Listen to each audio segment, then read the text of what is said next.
Watching Investors Guide on ET Now. Thank you for staying with us. Vishal Kapoor joins us on this leg of the show to answer your investment queries. Vishal, thank you for joining us on the show. Our first question comes in from Prasanna. He wants to create a corpus of 8 lakh rupees in 4 years to prepay his home loan. He wants to know where he can invest his money to achieve that goal. So what he's aiming to do basically is to beat the home loan rate. He tells us he has 2 running SIPs in HDFC Equity and DSP BlackRock Top 100. But do you think these 2 investments will be able to beat that home loan rate? Prasanna, the goals that you've set, which is to accumulate 8 lakh rupees in 4 years with an SIP of 4,000 rupees, looks a bit stretched to me. With the current savings, I think you should really be able to hit about 2 lakhs to 2.5 lakhs, given the way, and of course that depends on how equities perform. But by and large, if I take the long-term average. So 2 things is what you want to do. One is make sure that every bit of additional savings that you can generate goes into your plan. And the funds are fine. You can add a few over time as you have more savings.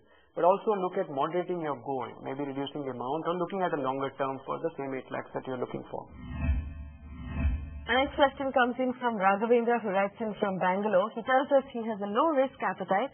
He wants to invest 20,000 rupees every month to create a corpus for the down payment of his home in the next 3 years. He wants to know if a monthly income post office scheme is a good choice. Now, a monthly income post office scheme is normally advised for somebody who's already retired, but do you think it will suit his needs, Vishal? Raghavendra, unfortunately, you said you're moderate risk and you want 12 to 15% return, which is a difficult combination for us. If you do want 12 to 15% return in fixed income, you'll have to take a bit of credit risk, which is not advisable. Or you'll have to look at equity, which is also not advisable given the fact that you're looking for only 3 years. So our suggestion is look for short-term or medium-term or dynamically managed bond funds as the best option right now. They're likely to give you 8 to 10%, maybe 11% returns, best case, over the next 3 years. It will be fluctuating a bit, but I think you should be happy with the overall return that you make. It will have the benefit of liquidity, which is important for you because you want the cash down payment for your house. We think that the monthly income scheme with the post office may not be that optimal right now, given the fact that it is fully taxable. So the return on a bond fund may actually be much better right now. For the current portfolio that you have, we don't really know about the insurance 14,000 a month that you're investing in. The SIPs should be good, and the 10% recurring deposit you have with the bank, you should compare the return that you get on that versus the current yields on bond funds, which will be 9.5 or so. So if the recurring deposit is better, stay with it. Otherwise, look at the first opportunity to get into another deposit which is better. And our last question comes in from 36-year-old Rajat Mukherjee, who has an income of 40,000 rupees. He saves about 18,000 right now. He wants to build a retirement corpus for himself and for his son's higher education. He wants to know how much is he going to have to accumulate by the time he's 50 years old in order to have a handsome retirement corpus. So that's a simple calculation with inflation in it. And where should he invest his money, Vishal?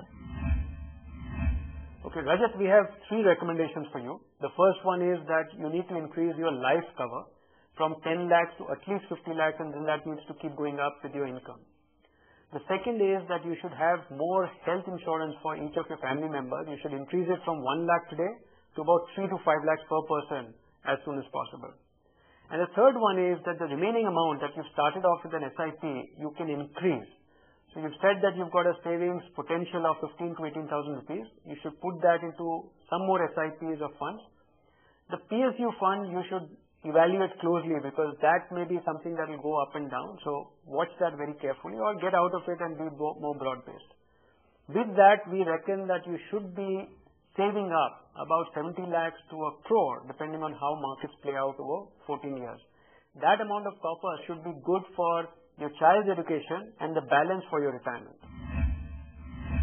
All right, we've run out of time on this show. Vishal, thank you so much for answering our questions this week. Thank you. If you have a question for Vishal or for any of our other experts, write to us on the email ID that's at the bottom of your screen. You'll also find this episode on our Facebook page. Thank you for watching Investors Guide. See you next week to catch the show.